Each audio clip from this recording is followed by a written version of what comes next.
উচ্চ মাধ্যমিক পরীক্ষাতে সারা পশ্চিমবঙ্গের মধ্যে প্রথম স্থান অধিকার করেছে।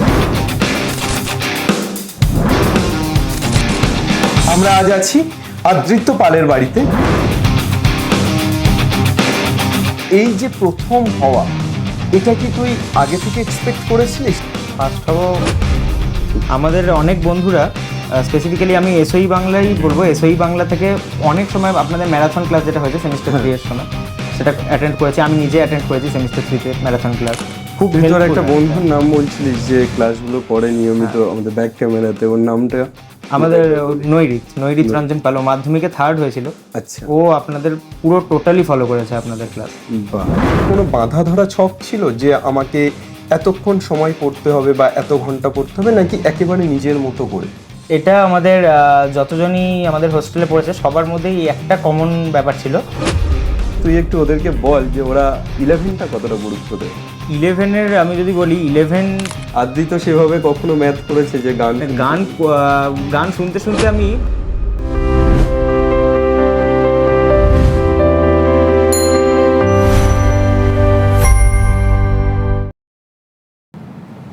হ্যালো এভরিওয়ান, অ্যাচিভার্স ডায়েরির একটি বিশেষ পর্বে সকলকে স্বাগত। আমরা আজ আছি আদৃত্য পালের বাড়িতে। আদৃত্য এবছর উচ্চ মাধ্যমিক পরীক্ষাতে সারা পশ্চিমবঙ্গের মধ্যে প্রথম স্থান অধিকার করেছে। ওর প্রাপ্ত নম্বর 496। ও রামকৃষ্ণ মিশন বিদ্যালয় নরেন্দ্রপুর আবাসিক, ওখানেই পড়াশুনো করত। আমরা আজকে ওর কাছ থেকে শুনবো ওর এই জীবনের যে জার্নি, তার গল্প, কিভাবে ও পড়াশুনো করেছে, ক্লাস 11-12 এই দুটো বছর কিভাবে কনসিস্টেন্ট থেকেছে, কোন স্ট্র্যাটেজিতে পড়াশুনো করলে এই রকম ফলাফল করা যায়, আদৃত পড়াশুনোর বাইরে আর কিছু করে কিনা, এই সমস্ত কিছু নিয়ে আমরা কথা বলতে চলেছি। তো আমরা সর্বপ্রথম আদৃত, তোকে স্বাগত আমাদের এসওই বাংলাতে। সর্বপ্রথম তোকে যে প্রশ্নটি করতে চাই সেটা হলো, এই যে প্রথম হওয়া, এটা কি তুই আগে থেকে এক্সপেক্ট করেছিলিস, নাকি একেবারে খবর দেখে তারপর সেটাকে রিয়েলাইজ করলি, এবং তারপর অনুভূতিটা কেমন? ফার্স্ট হব ভাবিনি, একদমই ভাবিনি। কিন্তু আমি 3rd সেমিস্টারে 2nd হয়েছিলাম। তো র্যাঙ্ক মানে 1 থেকে 5-এর মধ্যে, 1 ভাবিনি, 5-এর মধ্যে থাকবো এরকম একটা এক্সপেকটেশন ছিল। আচ্ছা। তারপরে আমি নিজের রেজাল্ট মানে চ্যানেলে দেখিনি, বাবা অফিস বেরোনোর সময় দেখেছে। তো খুব তখন একটা অন্যরকম অনুভূতি যে ফার্স্ট হয়েছি পুরো পশ্চিমবঙ্গে। সেদিন তুই বাড়িতেই ছিলিস না মিশন? হ্যাঁ, বাড়িতে ছিলাম। আমাদের মিশন উচ্চ মাধ্যমিকের পরে সেশন এন্ড হয়ে গেছে। আচ্ছা আচ্ছা। তো বাবাই প্রথম খবরটি তোর কাছে দিল। হ্যাঁ। সেটা তো একটা আলাদা অনুভূতির। একেবারে তোর এই যে লড়াই, সেই ক্ষেত্রে আমি প্রথমেই তোকে যেটা জানতে চাইবো সেটা হচ্ছে, ক্লাস 11-এর শুরু থেকে কিভাবে এই স্ট্র্যাটেজিটা ফিক্সড করেছিস বা কি মাইন্ডসেটে পড়াশোনা করেছিস, একদম ডিটেলসে, যে একটি ছাত্র বা একটি ছাত্রী যে ক্লাস 11-এ ভর্তি হচ্ছে এবং সে চাই সায়েন্স নিয়ে ভালো রেজাল্ট করতে, কিভাবে সে পড়াশোনাটা করবে? যখন আমি প্রথম মানে সায়েন্স নিয়েছি, সবে ফিজিক্স, কেমিস্ট্রি, ম্যাথ, আমার স্ট্যাটিস্টিক্স ছিল। আচ্ছা। তখন আমাকে অনেকে বলেছিল যে এই সাবজেক্ট কম্বিনেশনে র্যাঙ্ক করা যায় না। আচ্ছা। আমাকে বলেছিল যে হিস্ট্রি, জিওগ্রাফি বা আর্টসে যারা পড়ে, বা ইকো সায়েন্স যেটা হয়, ইকো স্ট্যাট ম্যাথ যেটা পড়ে, র্যাঙ্ক ওখান থেকেই হয়। তো তখন থেকেই মানে আমার মাথায় এরকম একটা ঢুকে গেছিলো যে আমি র্যাঙ্ক করার জন্য তো পড়তে কিছুতেই পারবো না। আচ্ছা। তো তখন থেকেই মানে আমি যখন আমাদের টিচাররা পড়াতেন স্কুলে, তখন ওই সাবজেক্টগুলোকে আমি বোঝার চেষ্টা করতাম। আচ্ছা। তো এমন অনেক হয়েছে অনেক সময় যে কোনো একটা জিনিস বুঝতে পারছি না, তো আমি নেটে সার্চ করেছি সেটাকে।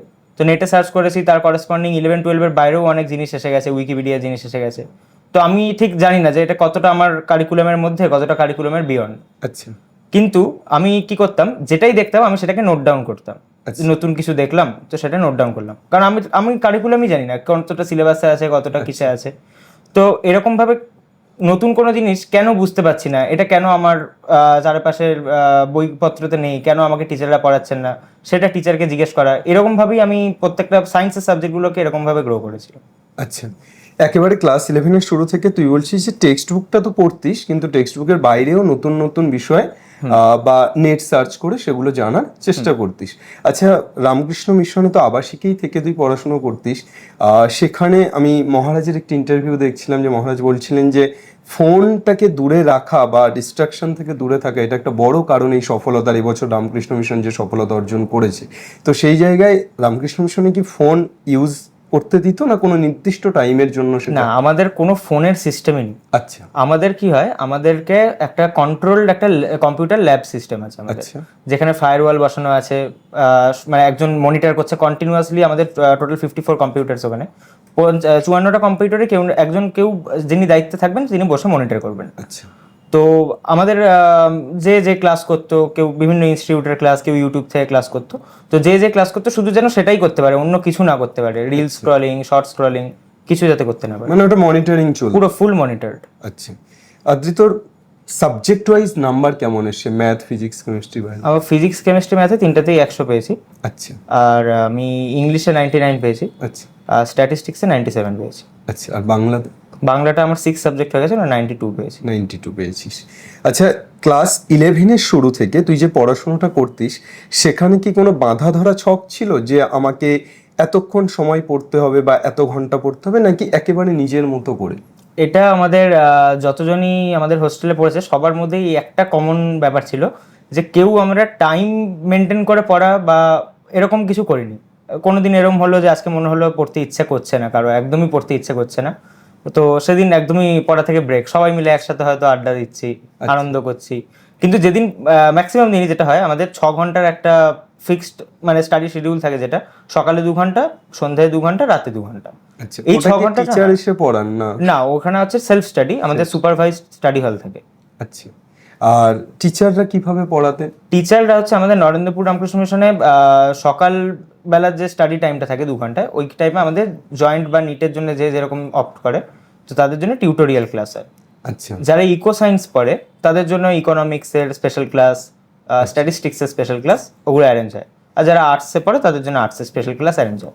এটা শুধু সকালবেলার ওই 2 ঘন্টা হয়। আচ্ছা তো ওখানে টিউটোরিয়াল স্যারেরা, যেটা স্কুলের অতিরিক্ত স্কুলের বাইরের টিচাররা এসে পড়াতেন।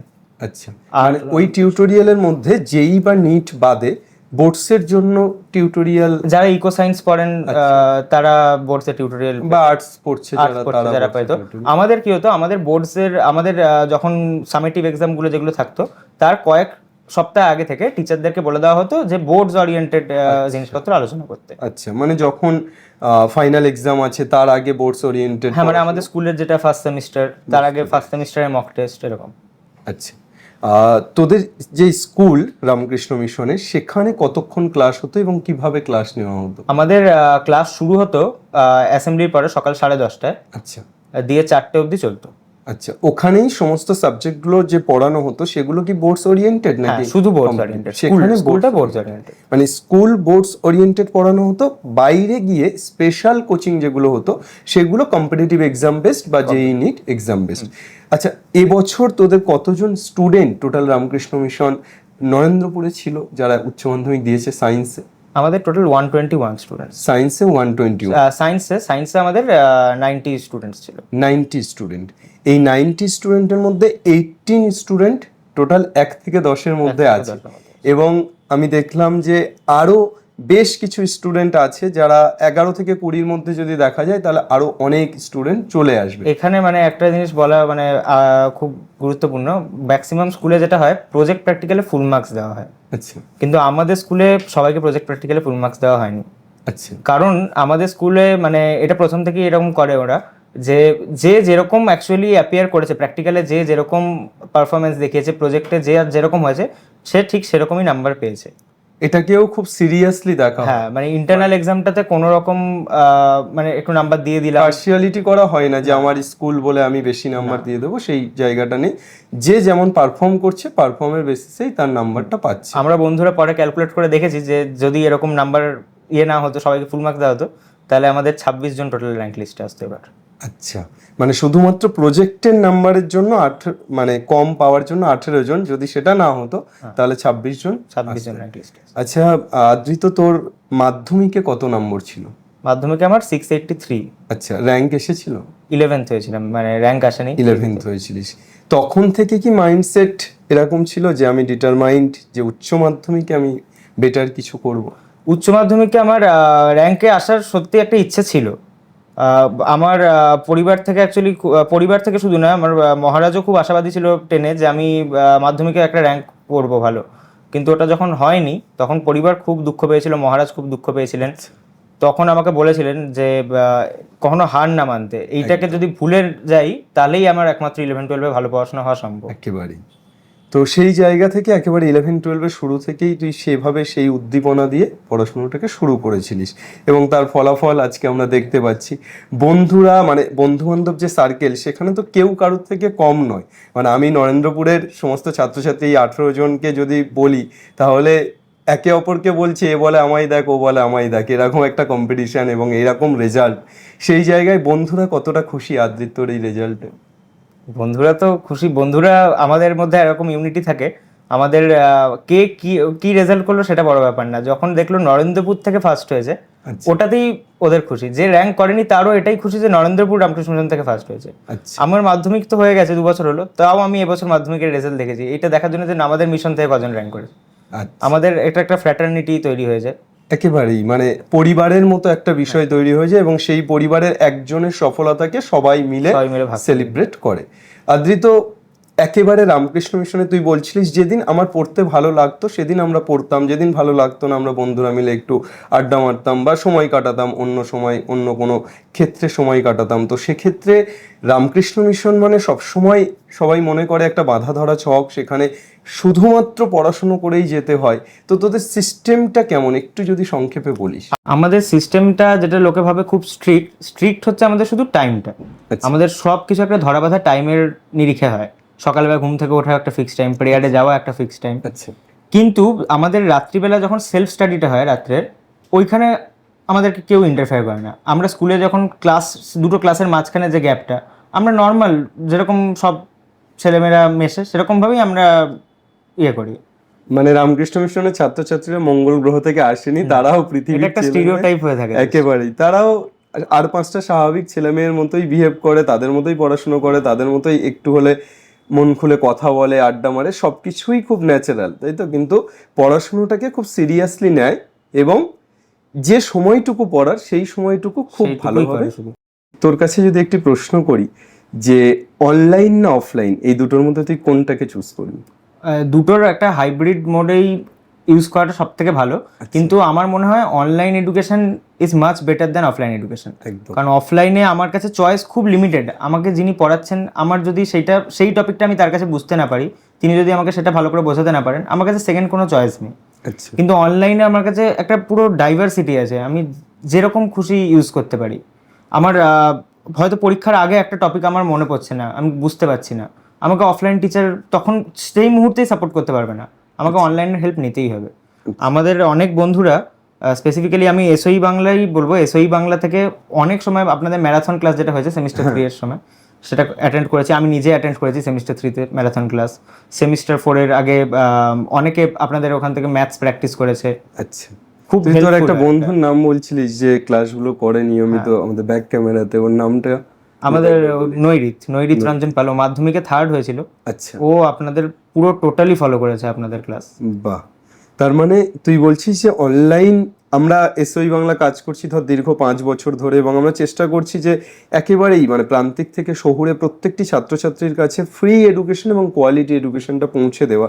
সেই জায়গাটা বলছিস যে অনলাইনে যদি ছাত্রছাত্রী অ্যাডপ্ট করে ব্যাপারটা, তাহলে সেক্ষেত্রেও খুব হেল্পফুল হতে পারে। ডেডিকেশন থাকতে হবে, মানে অনলাইনে ক্লাস দেখতে দেখতে হঠাৎ আমি শর্টস দেখতে শুরু করলাম, এটা যদি হয় তাহলে খুব খারাপ। কিন্তু নাহলে অনলাইনের কোনো সেকেন্ড বিকল্প হয় না, অনলাইন যেটাও হেল্প করে একেবারেই।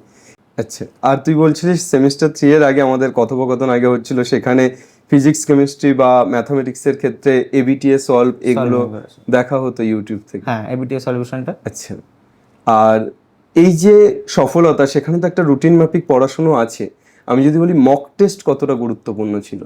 সেমিস্টার 3 এর সময় প্র্যাকটিসটা খুবই গুরুত্বপূর্ণ ছিল, মানে যেহেতু কম টাইম ছিল, স্পেশালি ম্যাথামেটিক্সে আমাদের যখন সেমিস্টারের আগের যে মক টেস্ট হয়েছিল, সেখানে এটা আমাদের সবার একটা কমন প্রবলেম হয়েছিল যে এত কম টাইমে এতগুলো 40টা অঙ্ক করাটা খুব ডিফিকাল্ট।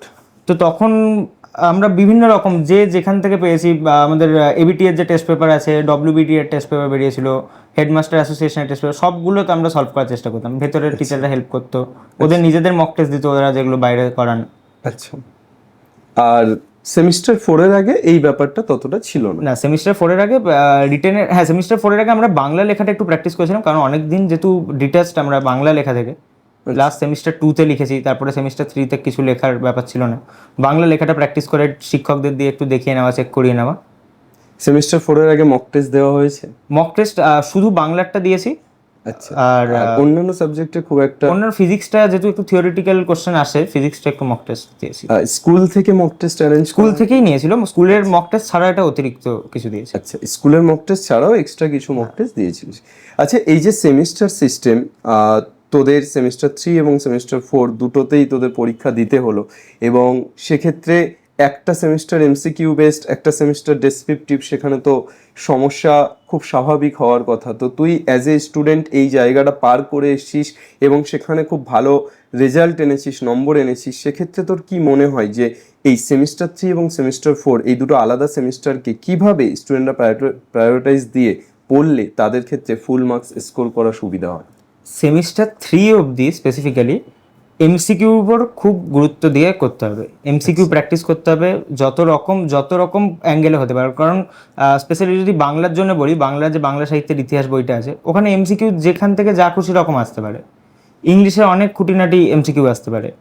ফিজিক্স কেমিস্ট্রিতে অতটা অসুবিধা না হলেও ম্যাথসে টাইম ম্যানেজমেন্টটা খুব অসুবিধা হতে পারে, ইম্পর্টেন্ট। তো ওই থার্ড সেমিস্টারের আগে অবধি সেমিস্টার 4-এ কি হবে এইটা না ভাবাই আমার মনে হয় বুদ্ধিমানের কাজ হবে।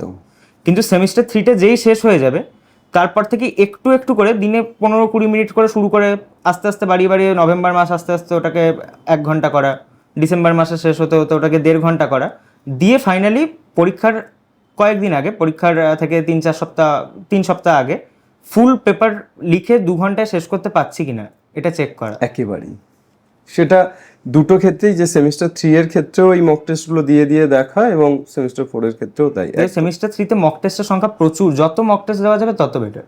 একদম, কেননা ওই ক্ষেত্রে বিশেষত ম্যাথের ক্ষেত্রে আমি নিজেও দেখেছি অ্যাজ এ ম্যাথ টিচার, যে প্রবলেমগুলো দিচ্ছে 40টা প্রবলেম 40 নাম্বার, এবার একটা প্রবলেম ডেসক্রিপটিভে হলে ওটাই হয়তো 4 নাম্বারের দিত, কিন্তু এমসিকিউতে ওটা 1 নাম্বার। সেক্ষেত্রে টাইম ম্যানেজমেন্টটা একটা খুব ক্রিটিক্যাল সিচুয়েশন তৈরি হয়।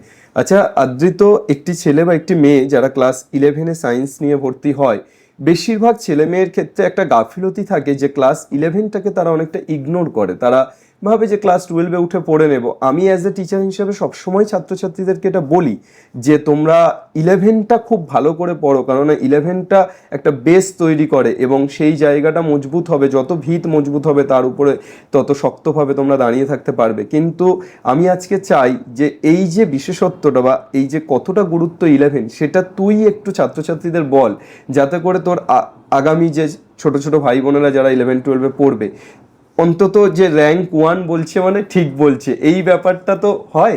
সেক্ষেত্রে তুই একটু ওদেরকে বল যে ওরা 11টা কতটা গুরুত্ব দেবে। 11-এর আমি যদি বলি, 11 ছাড়া তো 12 কিছুতেই হওয়া সম্ভব না। একদম 11-এর চ্যাপ্টারগুলোই ওটাকেই তো, ওটার কনসেপ্টগুলো ইউজ করি 12-এর, স্পেশালি সায়েন্সের জন্য তো ওটাই ইউজ করতে হবে। যদি 11-এর ট্রিগোনোমেট্রি না শেখা হয় তাহলে 12-এ ইন্টিগ্রেশন কিছুতেই হবে না। একদম।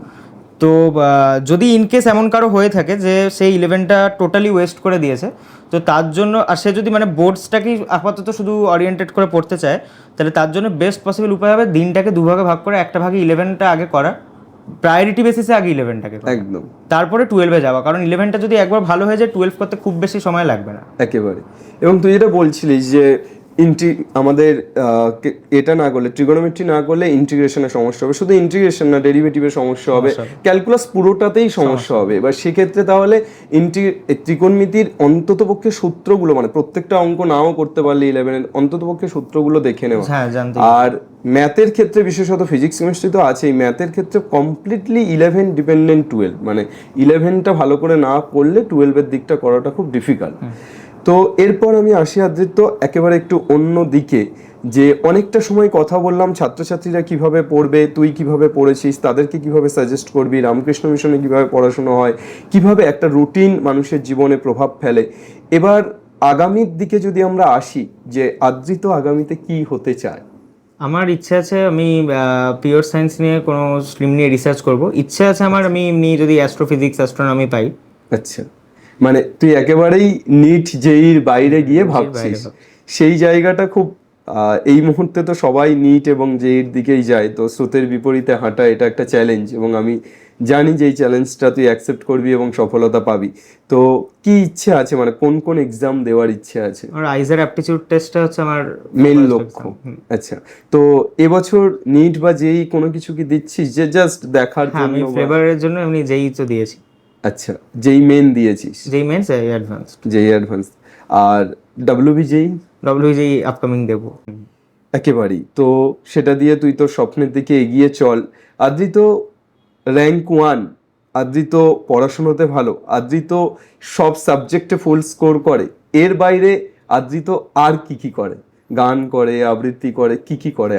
আমি ক্লাস 10 অবধি গান, তবলা সবই করেছি। 11-12-এ উঠে অ্যাকচুয়ালি আমাদের কো কারিকুলাম যত অ্যাক্টিভিটিস সব 10 অবধি হয়। 11-12-এ পড়ার চাপের কথা মাথায় রেখে আমাদের যারা ডিসিশন নেন ওখানে, তারা কো কারিকুলার অ্যাক্টিভিটিস থেকে 11-12-এ একটু দূরে রাখেন, শুধু ডিবেট কম্পিটিশনটা রাখেন। কিন্তু আমি ডিবেটে পার্টিসিপেট ইটসেলফ কখনো করিনি। আচ্ছা, আমি এমনি এক্সটেম্পো স্পিচ দিই, ওখানে দিতাম এক্সটেম্পো স্পিচ। মানে আদিত্য পড়াশোনার বাইরেও এই ধরনের কাজবাজের সাথে যুক্ত বা করে? হ্যাঁ, এটা আমাদের কম্পালসারি করতেই হবে। মানে ক্লাস 5-এ তো জোর করে নাম দিয়ে দিত, আস্তে আস্তে ইন্টারেস্ট গ্রো হয়ে যায় সবার। আচ্ছা, মানে এটা এখন আর তো জোর করে নেই, এটা নিশ্চয়ই ভালোবাসার জন্য করা নাকি, গান বাজনা বা এগুলো? হ্যাঁ হ্যাঁ। আচ্ছা, 11-12 দু বছরে করা হয়েছে না? 11-12-এ 2 বছর আমাদের করা হয় না অতটা। প্রেয়ার হলে আমাদের তো গান করতেই হয়, আচ্ছা, প্রেয়ার হলে যেটুকু হয় ওইটুকু। ওটুকু, মানে বাকি আলাদা করে না, কিছু আলাদা করে আর হয় করা না। হয় না। আর গান শোনা হয়? হ্যাঁ, গান আমি শুনি। কার গান শোনা? আমি কৃষ্ণ সঙ্গীত শুনি। আচ্ছা আচ্ছা, এই গান জীবনে কতটা ইম্পর্টেন্ট বা পড়াশোনার ক্ষেত্রে কতটা প্রভাব ফেলেছে? যখন যখন মানে পড়তে আর ভালো লাগবে না, পড়তে পড়তে অনেক সময় হয় একটা মাথা একদম ব্ল্যাঙ্ক হয়ে যায়, কিছু ভাবা যাচ্ছে না আর কিছু করতে পারছি না, তো তখন আরো জোর করে না পড়ে আমার মনে হয় ওটাই বেস্ট, যে গান শুনতে শুনতে একটু কিছুক্ষণ রেস্ট নিয়ে নেওয়া, রিল্যাক্স করা, একটু রিল্যাক্স করে নেওয়া। আচ্ছা, গান শুনতে শুনতে অনেকে বলে যে গান শুনতে শুনতে ম্যাথ করা। আমি নিজেও এটা খুব উপলব্ধি করি, বা আমি নিজেও করেছি যে গান করতে করতে ম্যাথ করছি ওদের বোর্ডের সামনে। তো আদৃত সেভাবে কখনো ম্যাথ করেছে যে গান গান শুনতে শুনতে আমি মানে নোটস নিয়েছি, এমন অনেক সময় হয়েছে যে গান শুনতে শুনতে আমি হয়তো কিছু নোট করছি, কিন্তু মানে হ্যাঁ, গান করতে করতে ম্যাথ নিজে করা যায় হয়তো, কিন্তু যদি শেখার সময় মানে ক্লাসে স্যার পড়াচ্ছেন তখন গান ফোন করাটা একটু ডিফিকাল্ট। আর খেলাধুলোর দিকে? খেলাধুলাটা আমি মানে অনেক বছর হয়ে গেল কিছু খেলছি না। আচ্ছা, মানে ইন ফিউচার ইচ্ছে আছে খেলাধুলো করার? কলেজে গিয়ে ইচ্ছা আছে একটু ফিটনেস বাড়িয়ে। আচ্ছা আচ্ছা, কলেজে মোটামুটি আইজার দিয়েই তো যাবি এবং সেভাবেই লক্ষ্য ঠিক করেছিস, অবশ্যই এগিয়ে চল। আর বাকি অনেকটা আলোচনা আমরা করলাম, আর বিশেষ কিছু আলোচনা করার আমার মনে হয় নেই। খুব ইম্পর্টেন্ট কথাগুলো আমরা আলোচনা করলাম আজকের এই এতে। তো আগামীর জন্য বা আগামীর ছাত্রছাত্রীদের জন্য তুই যদি কিছু বলতে চাস ওই ক্যামেরাটার দিকে তাকিয়ে। হ্যাঁ, আগামীর জন্য আমি যেটা বলতে চাইবো যে যখনই যে সাবজেক্ট পড়ছি সিলেবাসে কতটা আছে তত মানে কতটা পড়তে হবে এইরকম না ভেবে, মানে পরীক্ষার কয়েকদিন আগে পড়তে হবে, এই মাইন্ডসেটটা থেকে যদি বেরিয়ে আসা না যায় তাহলে ভালো রেজাল্ট হয়তো হবে, কিন্তু মানে একদম শীর্ষস্থানীয় রেজাল্ট এটা হওয়া সম্ভব না। অনেক দিন পড়াটা একটা কন্টিনিউয়াস প্রসেস হতে হবে। মানে আমার একদিন মনে হলো পড়বো না, দুদিন মনে হলো পড়বো না, সপ্তাহের পর সপ্তাহ যদি মনে হয় এখন পড়বো না, পরীক্ষার 1 সপ্তাহ আগে পড়া শুরু করবো, 2 সপ্তাহ আগে পড়া শুরু করবো, সেটা কোনোদিনই ওয়াইজ ডিসিশন নয়। সবসময় মানে চেষ্টা করতে হবে একটা কন্টিনিউয়াস প্রসেসে থেকে নতুন কিছু অ্যাকোয়ার করতে থাকবো, নতুন কিছু জানতে থাকবো। প্রত্যেকটা সাবজেক্টের জন্যই এটা ইকুয়ালি ট্রু। ধন্যবাদ তোকে, অনেকটা সময় আমাদেরকে দিলি বা আমাকে দিলি। এই সময়টা আসলে আমাকে দিলি না, এই সময়টা বাংলার প্রত্যেকটি ছাত্রছাত্রীকে দিলি।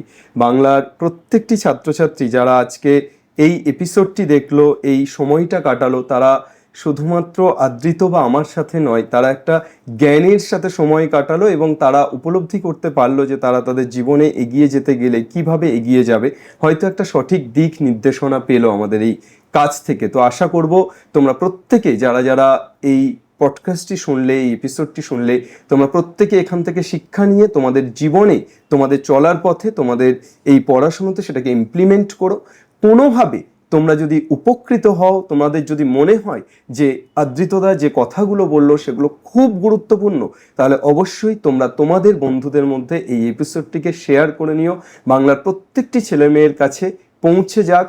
আমরা যে স্বপ্ন দেখছি যে বাংলার প্রত্যেকটি ছেলে মেয়ে আসলে তারা চাইলে সারা পৃথিবী কাঁপাতে পারে এবং তারা সেই জায়গাতে, সেই উচ্চতাতে উঠতে পারে। শুধুমাত্র তাদের সেই জায়গাটা দেওয়ার দরকার, তাদের সেই রসদটা দেওয়ার দরকার। সেই প্রচেষ্টা আমরা করছি। আশা করছি আগামীতে একদিন নিশ্চয়ই বাংলার ছেলেমেয়েরা সেই জায়গায় পৌঁছবে। আদৃত, যদি একবার আমরা দুজন একসাথে বলি যে বাংলার প্রত্যেকটি ছেলে মেয়ে পড়বে, শিখবে এবং জিতবে, এটাই আমাদের বেদ বাক্য। তো আমরা দুজন একসাথে বলি, চল, বাংলা পড়বে, বাংলা শিখবে, বাংলা জিতবে। চল, thank you. Thank you sir.